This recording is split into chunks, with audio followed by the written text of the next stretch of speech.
Boy, oh boy, another controversial statement to make today. And today, I present y'all with, I believe that the pre-time skip One Piece is better than the post-time skip One Piece.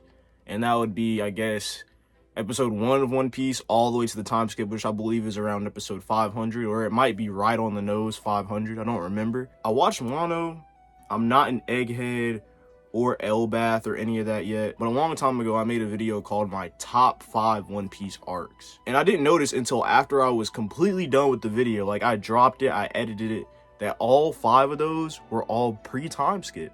And I sat there and asked myself, I'm like, man, why is that? It's not that I hate post-time skip, but then as I thought about it, I think I know the reason why. Pre-time skip focuses on the Straw Hats, and post-time skip focuses on the world. When One Piece is starting, Luffy's still building his crew. Each island he liberates, he picks up a new crew member. He freed Zoro from being executed, stopped that weird clawfinger dude on Usopp's island, beat the mess out of Arlong for Nami, and got Sanji off a ship. Each one of these characters, especially the East Blue characters, have like a dream. Sanji wants to find the All Blue, Usopp wants to be a brave warrior of the sea, etc, etc. And it seems like each arc pre-time skip really gives each character a moment to shine. You had Zoro taking all of Luffy's pain, Usopp, which is my favorite character only because of the moments in pre-time skip, being Soga King, falling out with Luffy, which was very emotional. When he hit Perona with that 10-ton hammer, like that's fire, bro. Well, my main point is this is being brought up over and over. Not just Luffy has a dream. All of the characters on the ship have a dream. But it seems like in post-time skip, this is forgotten. They barely open up about it. Shoot, we're in Elbath, and I mean, I don't really mind spoilers. The only spoiler I'm gonna care about is when the One Piece gets revealed, because if that happens, I'm putting everything on Do Not Disturb,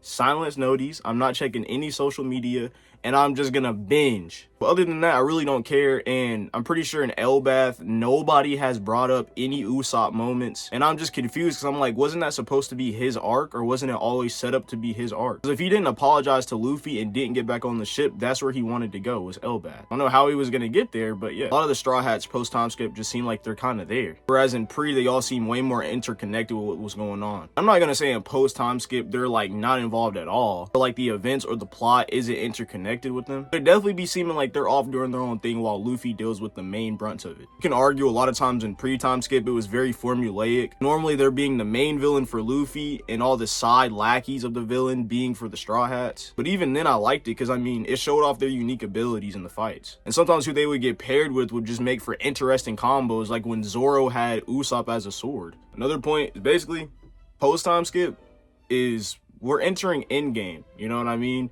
Like, they're gonna introduce a bunch of new characters that are important to the plot, set up for Luffy and his crew to defeat. But that's my main point in the post-time skip. It feels like pre-time skip, each character was developing and going up steadily, some faster than others, but everyone was still going up. Post, it feels like nobody has made any improvements if you're not Luffy, Sanji, or Zoro. It seems like everyone else is staying stagnant. Sure, Nami got Zeus and all of them, but character-wise, she's really the same. Robin was set up to be one of the best characters. Has one of the most tragic backstories, witnessing her whole clan get wiped. And she seemed more like cunning and capable, at least when she was working for Crocodile. Post-time skip, she's just useless. She does really nothing. I'm just gonna be real. She's just there for the Gooners. They really just have her on the ship as a decipherer, not even a character at this point. It's like a lot of things that made the characters important pre-time skip are just out of the window post. Like, wasn't Robin supposed to be enemy number 1 of the world government? Why is nobody of the world government trying to come for Luffy? Like I said, I'm not caught up, but if I remember correctly, I'm pretty sure Kizaru was already going to Egghead for something else, not even just for Luffy. But I'm just saying, like, the government should be on Luffy at all times. And doesn't Nami want to make a map of, like, the entire world or something like that? When is the last time we seen her in her room making a map? She did way more navigating pre-time skip than post. Like I was saying, post-time skip is really about the world, and they're having to introduce a bunch of new characters. So they're flushing out a lot of new characters and different characters in the post-time skip, and I like it. It's cool. I'm not saying I hate post-time skip One Piece. It's pretty good. But when you ignore and don't give more moments to the characters that are always there, it low-key makes it hard for them to beat the useless allegations. I watch a lot of One Piece videos in my free time because I love One Piece. And a lot of people just talk about how useless the Straw Hats are, especially compared to other people's crews. And if I'm being honest, they are pretty useless if you're not Zoro or Sanji. You're still always having to get copped out, and whenever they win, it always just feels like plot if you're not Luffy. Whereas in pre-time skip, it seemed like when they won, it made sense, even if they weren't as strong as their opponent. And the story wasn't afraid to make them work for it. A prime example of this is back in Alabasta, when Chopper and Usopp were fighting. I'll throw them up on screen. I forgot their name, I'm not gonna lie. But look at them after this fight. They look like they're basically dead, bruh. It makes sense for them to win that fight because they literally fought until they had nothing left. And speaking of Alabasta, I feel like the side characters in pre-time skip were just better than the side characters in post. I feel like post, we're so oversaturated with them. Whereas in pre, it's like we wanted every side character to join the crew because they were just that cool. Vivi is a prime example. I really wanted her to join the crew. And I feel like she really would fit right in. But ultimately, she decided to stay with her family, mainly because Luffy didn't want her to have to go on that dangerous adventure. Then the villains, while definitely on a lower scale than post-time skip, seemed more menacing.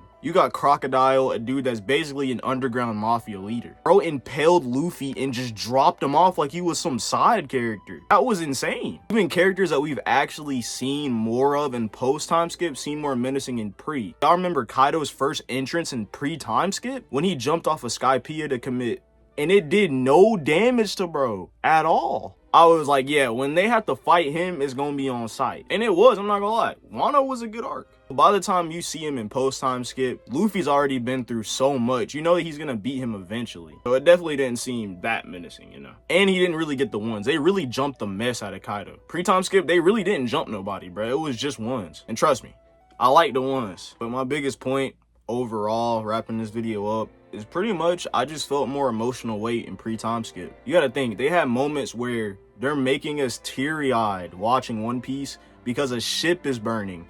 That is when I was like, this anime has to be my top 3. No anime is finna make me cry over a ship. I don't care if all the characters are crying. Like, there's emotional moments like that we have in pre that just aren't in post-time skip. We feel everybody's presence, especially as a crew of the Straw Hats. Whereas in post-time skip, I felt emotion, but it took a while for me to get to those same highs. I feel like pre-time skip accomplished way more in less time than post-time skip. Because the post-time skip arcs, especially like arcs like Dressrosa, were so long and just dragged for so long. They didn't really need to do that. Whereas pre, I feel like told way more story in the short time it had. And some of my favorite parts of pre-time skip One Piece are the moments where nothing's going on. Whenever the arc is finally ended and they're just at sea having a good time, having snowball fights, laughing at each other. But still that kind of like old feel with the old animation and stuff like that really hits me right here, bro. But like I said though, I mean, I feel like I'm gonna end it here because I don't want to bash post-time skip One Piece. Don't get me wrong, this is not a bash video. I made a video called Why I Think Naruto pre-time skip is also better than post-time skip Naruto. But in that video, I feel like I actually definitely had gripes with Shippuden. I really don't have no gripes with post-time skip One Piece. One Piece is still great. And it still has the potential to even be greater than pre-time skip One Piece. I mean, it's still going. They just actually have to focus on the Straw Hats once again for once. Give to the characters that have been there, you know what I'm saying? Flesh them out more. Like I said, my favorite character, Usopp, and he's starting to feel like a background character, bro. What's going on? I'll see you on the next one, bro. Give me more stuff to talk about. Drop a like. Love y'all, bro. Peace.